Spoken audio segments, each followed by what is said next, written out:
Hi everyone, I'm Lisa Mirabile from Vertigo Media Group, and I'm here today to introduce the PWGC's Environmental Echo. This is our first podcast, and I'm here today with Paul Boyce and Nick Anastasi from PWGC. Hey, good morning, Lisa. Good morning. So I think we're all properly socially distanced. I don't know about you, but it's much easier for me to speak without the mask, so why don't we all just release our mask right now? Sounds good.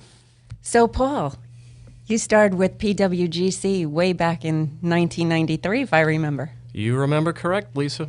So Paul Boyce has a very interesting career. He is not only a PE, but he's also a PG, and he's the CEO and president of PWGC. That's correct. You don't often get the PG and the PE together, and it's not parental guidance, it's professional geologist. That's I'm great. very proud of that title, as well as especially the PE one. Yeah, but it started with PW Grosser back in 1993. It's going on 28 years, if you can believe that. Wow. You know, I don't want to say it's a life sentence because it hasn't felt that way. You know, it's been a lot of fun. It's been a great career.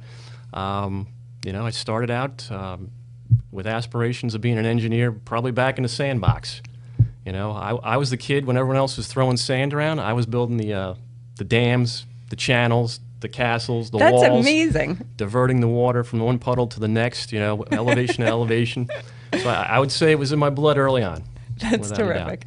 Yeah. And then you went on to get your master's degree later on Well, in life. let me back up a little bit. I'm a third generation PE. Oh, that's It's terrific. another thing a lot of people, you know. So it's really in your blood. It's in the family genetics, without a doubt. My great. grandfather was an engineer. My father's still with us. He's Oh, thank God. Still qualifies as an engineer, and you know, I certainly had the engineer bug too. But yeah, started working for my father's engineering company as a young high school kid as an intern during the summers. You know, That's terrific. doing Yeah. roadway, highway type construction projects. Real interesting. So roadway, highway, so always involved in the earth. One matter or the other, yeah. I can't get my hands out of the dirt, but as time went on, it really became more focused on the water, the groundwater, surface water, fresh water, salt water, clean water, dirty water, you name it, No, water, I love it. I read something a little interesting. So you're an avid surfer? Oh boy. I was in the water on Valentine's Day and yesterday Oh, wow. here in Long Island. I mean, I love it. I can't get enough of it. That is one of my, you know, after engineering, that is definitely a huge passion. That's great. Yep. As you know, people that know me, and I say this often, you know, I love to work with it, love to drink it, and I love to play in it, and that's water. That's wonderful. That is wonderful. Well, I passed by Gilgo yesterday. That's as close to the water as I got. That's where I was. That's great. That's terrific. And Nick, you join us from PWGC as well. I believe you're the marketing director. Yes, I am. So why don't you tell us a little bit about PWGC and its mission? PWGC was started in 1990 by Paul W. Grosser, hence the PWG in PWGC. Interesting. And it was started, Paul had, like Paul Boyce, Paul Grosser had a love for the water and for dealing with things like surface water, groundwater, all types of water. And from that, he started his own company. He was working for another firm and struck out on his own and in 1990. And then, 3 years later, Paul? Yeah. Paul Boyce joined the company. wow. as So one you of- were in from the get-go. I was the fifth employee Yeah, at the it's one time. of the first employees of the company in its nascent age, and it's grown from that since. And we do environmental engineering and consulting. I like to say we do everything from the ground down. From the ground down. Yeah. That's terrific. In terms of dealing with groundwater, wastewater, stormwater, geothermal technology. On the environmental consulting side, we help clean up sites, or actually design the cleanup for sites, brownfields, other tainted sites that are then returned to the tax rolls. Really, we help the development community to a large degree to get old facilities back on the market. We do a lot of work in New York City in that regard. We're very well versed in a lot of the programs that are out there in terms of the Brownfield program, the E-designation program. We work with municipalities as well as private interests on getting these facilities and sites prepared to be reused. On the engineering side, we do waterfront engineering, we do bulkheads, Paul, and chime in anytime you want. We do bulkheads. Yeah. Revetments, jetties, piers, wharves, docks, anything marine construction. You know, that's one of our aspects. But he's getting into like the geotechnical work that we do. Yep. I mean, we can go on all morning if you want. You know, I mean, it's pretty diverse, but it's focused environmentally. I'd love to go on all morning, but I think what's really important for your listeners is to understand that you guys were probably the first, I think, environmental engineering firms here on Long Island, or were around for the longest. Well, I mean, you've been here since 1990, and I think it's always been a specialty of yours. So I don't know if you were the first, but you were definitely we were certainly one of the earlier ones. Early but, stages. You know, Love Canal happened back in like the 1970s, and that's sort of like the advent of the whole environmental, you know, I don't want to say movement, but our environmental engineering field has really started to take off in that respect. But some parts of the environmental engineering go back to like wastewater and water supply. Obviously, those types of engineering firms and consultants have been around for, you know, decades and decades. So right. And the mission over at PWGC seems to be aligned with some of your heartfelt mentions that you talked about earlier about being in love with the water. Absolutely. You know, our mission, obviously, you know, first and foremost, you know, you see our tagline, it's client-driven solutions. We try to be focused on the clients, and it's helping them meet their environmental needs and their challenges. You know, help them meet those goals and make it a sustainable and resilient future for those folks. So, Nick, at PWGC, I know you talk a lot about those client-driven solutions, and you were talking about the Brownfields, sorry. And I know you've had a lot of notable clients. Why don't you tell me a little bit about some of the most recent projects that you've worked at, or one of, I guess, maybe your most notable? Among our top 5 projects, we've been working at Garvey's Point on the environmental remediation side to enable the redevelopment of that area, which had suffered from severe environmental contamination, and is now well underway to being redeveloped, and is going to be a hub, a gateway, right? Yeah, for you know, it's along the Port Washington line of the Long Island Railroad, right. And it is moving forward, and it's going to be a tremendous, if not already, it's going to be a tremendous success. We've worked with Brookhaven National Labs since, I think, Paul, 1994? 93. 93? My very first project at PW Grosser was B&L. Nice.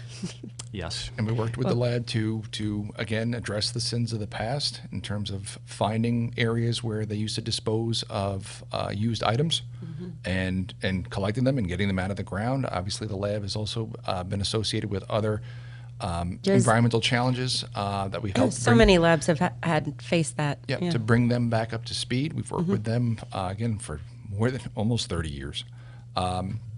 Suffolk County, we work with Suffolk County on any number of levels, working both as an environmental consultant and an engineer. We're working on some of their wastewater projects as we speak. Some of them include the development of a collection system for the hamlet of Oakdale. We did a study for the same for the hamlet of Great River. We did an extensive drainage study for the hamlet of West Islip, which also led to a project that we're currently working on with Good Samaritan Hospital, Catholic Health Services, Good Samaritan Hospital, and Our Lady of Consolation Nursing Facility. Yes. They also, because of Superstorm Sandy, had issues with flooding, and we're working on designing, and I think we are out to bid. It is. They're out for bid. With the designs for developing a system, a resiliency system, that will enable the hospital to operate under all conditions. So we're across the board, on the East End, we're doing some geothermal systems for some of the residential facilities out there, and obviously they're a little bit different out there than they are for the rest of the island in terms of their size and scope. We're working with the Village of Sag Harbor. But regulations are the same. Yes. Okay. So it's just different size, different scope, but regulations and right. Okay. We designed and oversaw the redevelopment of Long Wharf in Sag Harbor, which was a major project and has received accolades. I was going to say you were awarded. We were for that. It was. I remember it was on TV. We received an ACEC award, ACEC New York award for that project, akin to not as high as what we received for the St. Patrick's Cathedral project, but an award nonetheless. An award nonetheless. Now, you just mentioned St. Patrick's Cathedral's project, and now to me that was a fabulous example of being timely, being on budget, working under extraneous circumstances because the Pope was, I believe, coming to town. So why don't you tell me a little bit about that? And I think, Paul, you were involved in that project. I was directly heavily involved. I was one of the key designers of those geothermal wells. They're called standing column wells that sort of encircle a cathedral. There's, I believe, 6 on the north side on 51st and another 4 on the south side. And it was drilling in rock on a sidewalk in Manhattan, which is no easy feat, especially when you're going down, over 2,000 feet in some instances. Over 2,000? Yes. And wow. The idea here was to use the earth to heat and cool the cathedral, what we can do these days with technology in terms of the drilling and then in terms of the mechanical side on the inside using just some water that we're going to circulate back and forth between the earth and the cathedral's heat exchangers with a pretty big cooling load, hundreds and hundreds of tons inside the building. Amazing. Amazing project, and you got that done within what amount of time? It was from start to finish, it took years, but the finish line got closer and closer with the Pope's arrival back in 2015, Pope Francis. Yes. However you feel about the guy, I think he's great, but he really drove the deadline. The Archdiocese is like, we got to have this place looking, top notch for the top guy, and they certainly did, and I'm not just saying the geothermal team, I'm saying everybody from the restoration crew to the painters to the guys that did tile work and stained glass and the woodwork and the architects, the construction managers. Yeah, I mean, the list of professionals and trades that were part of this team, it was just great to get to meet these people and work with them. Real terrific exposure for everybody involved. Right, and great to be on, have them on your client roster list. That's absolutely. And let me just great. say that the other aspect of this, which PW Grosser really gets behind, is the environmental side. All right, Yes. we are using the earth to heat and cool, as opposed to fossil fuels or cooling towers and stuff that's going to make noise or be a Legionella type of problem, Right. or just carbon emissions. And the church or the archdiocese was really behind that. They wanted to do what was right, not just for them, but for the environment as well. So they were willing to undertake the extra effort and go that extra mile to do a project like this, at least the portion that we were involved with. And that really impressed me, and I was glad to be a part of it. Yeah, it should impress you, but then also thinking about, the future, that's an excellent solution for so many reasons, not only, in cutting down savings for It goes back for the to environment. our mission and vision, and you read those on our website, and it's got the word sustainable or sustainability in there, and that's what we're about. That's a great We solution. want to leave something for the future generations. That's right. So we talked a little bit about some of your notable clients, but I believe, Paul, you've been on TV quite a bit with Suffolk County. It was a project in Suffolk County. Yeah, it was a school district out in Suffolk County. They were facing some environmental concerns over the years. They were, it was pretty high profile. The public at large was, really involved and concerned, and so were the school district officials. So they went outside to hire an environmental consultant. They selected PW Grosser. They brought us in to help them figure out, what do we got here? What do we need to do about it? Right. How do we make sure that this building is safe for occupants, meaning, the students and the staff? That's right. And it was a big undertaking. I can't think of a better project really to be involved as being a Long Islander and a mom. To hear that you're a part without and a to know doubt. that you're taking good care of the kids Without a and the doubt. educators that work so hard. So I was very proud of having you guys involved in that. And it was not an easy project. It was also time sensitive, and as we were undertaking this project, the pandemic hit. oh yeah, for lack of a better word, are you? Absolutely. But that had its pluses and minuses. Obviously it slowed things down, but it also emptied the school out. Sure. So we were able to get in there with, Right. instead of having to work around weekends or after hours, we had more access to the school than we normally would. But in some instances, you need the building occupied to take certain readings. You know, Oh, okay. So when there's no more students and staff, Right. it makes it a little more challenging. So you have to wait till they come back, and But we got a lot of that type of work done prior to the school shutting in March.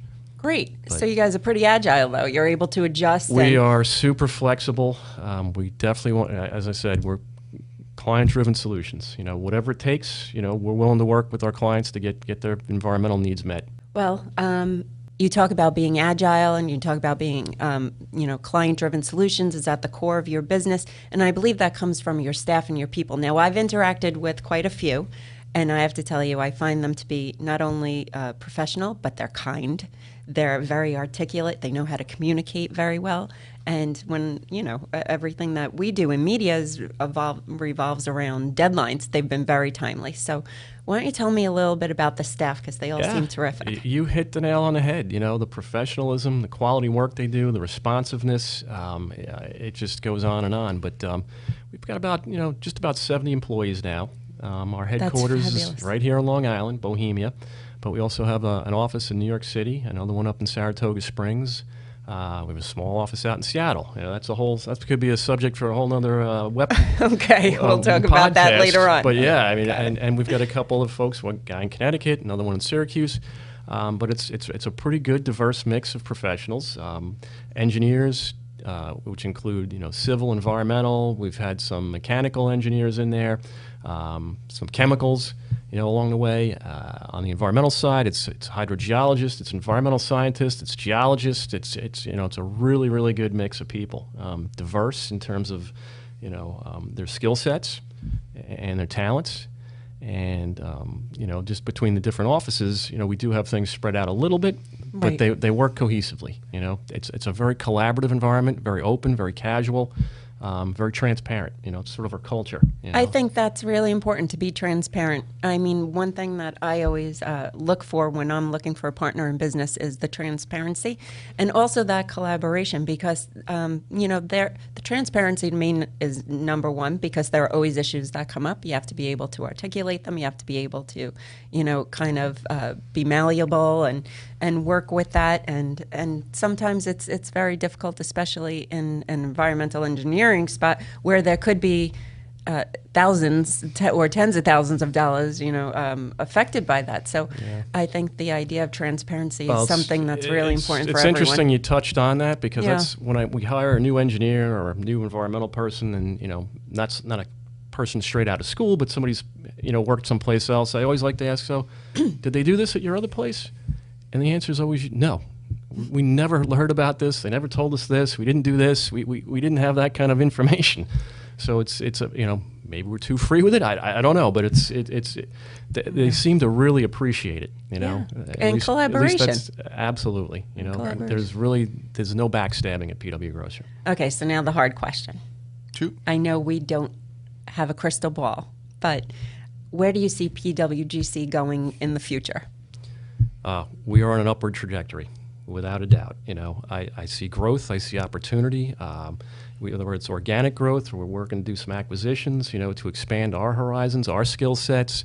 We're taking on bigger and more challenging projects each and every year. So I'm not going to say the sky's the limit. That's a little cliche at times, especially in the environmental field. But the ocean's the limit, right? Yeah. No. Yeah, that's right. That's way better. But we really are. We're making progress. We're headed in the right direction, without a doubt. The people that we've hired, we've had some really interesting strategic hires over the last couple of years. Nice. One of the most recent acquisitions was a Secra. Yes. That was an individual who owns a Secra company. Brought her in. She's starting to develop that. So that's just, again, expanding our available skill sets to get more of the services under one roof to meet the client's needs. And that's what it's about. Well, I'm excited to be working with PWGC.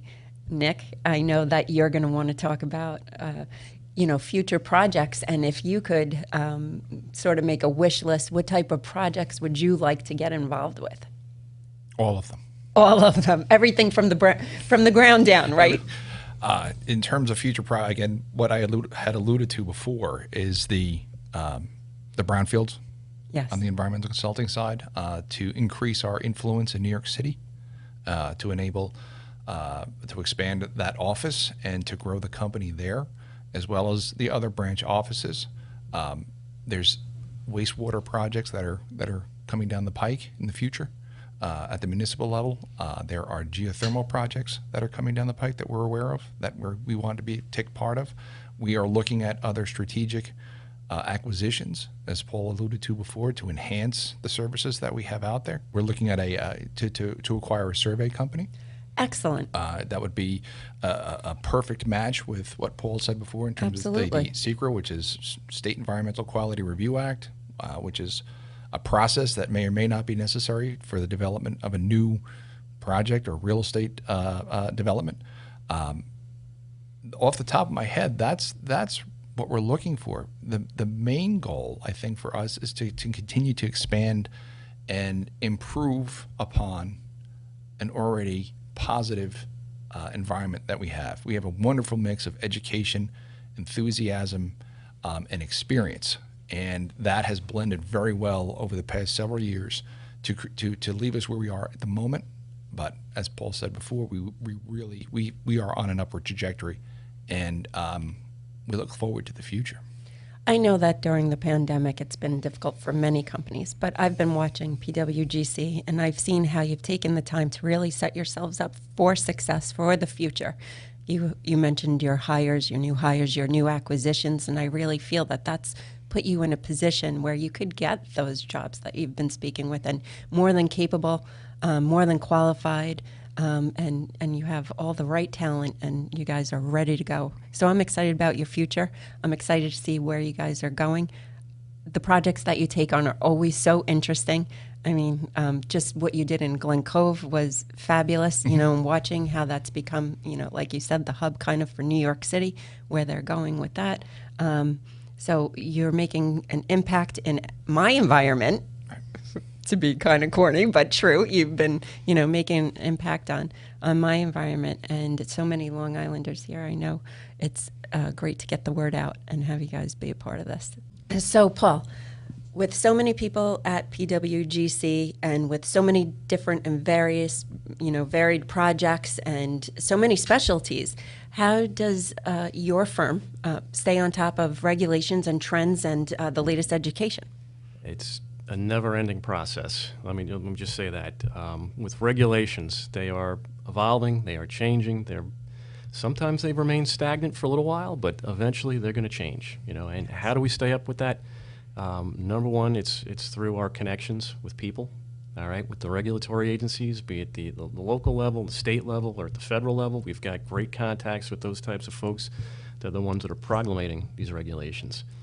We also stay in touch through our network, you know, with our colleagues, with universities, fellow engineering companies.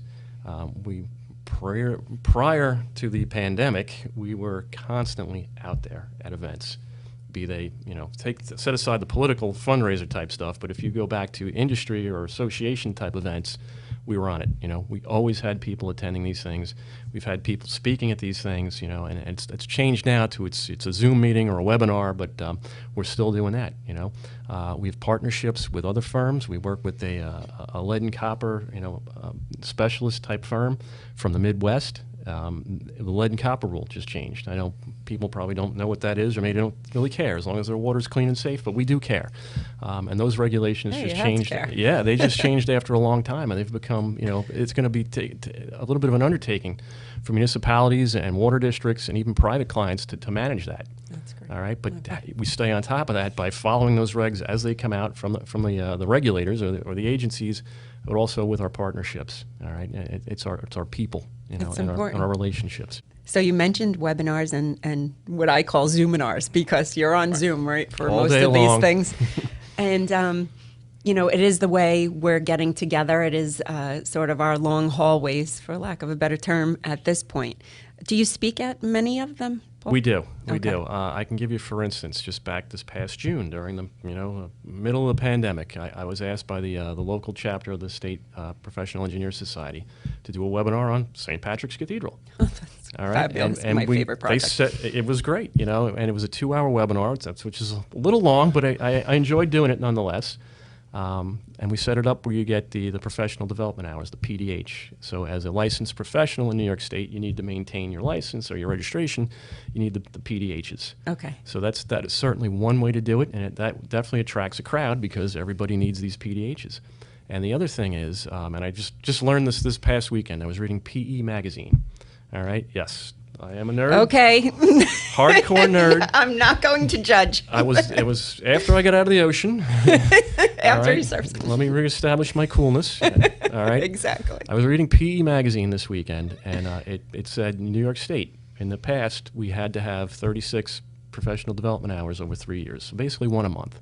Half of those you could take online, and the other half had to be live learning or in-person learning. Well, along comes the pandemic, right? There's no more in-person anything. Uh-oh. So they have subsequently changed the rules now that you can do basically all 36 can now be online. So you're going to see a real uptick in this stuff as we just have because of the pandemic. But things have changed, you know. So these webinars are going to be, they're constant.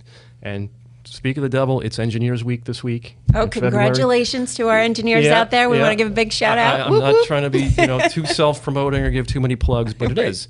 And all the engineering organizations here locally on the island, they're getting together. The Engineers Joint Commission, American Society of Civil Engineers, American Council of Engineering Companies, the PE Society, which they put on a day-long seminar on, it's a day-long Zoom meeting basically, but you can pick up a lot of these educational credits that you need to maintain your registration. Okay, so are you for hire? Am I for hire? Are you for hire? So how would people seriously, how would people get in touch with you if they wanted to discuss maybe you speaking at one of their webinars? The easiest way is just to go to our website, which is pwgrocer.com. And there's a contact down there that goes right to Nick's email over here, and he'll direct those people to whoever who's reaching out to us to who they need to speak to at the firm. All right. Well, thank you everyone for coming in today. Thanks, Nick. Thanks, Paul. Welcome. I think this was a great episode, very informative. I'm really impressed by PWGC and where you're going, and I'm excited about your future. So Thank you. Have a great day, everyone. Thank you.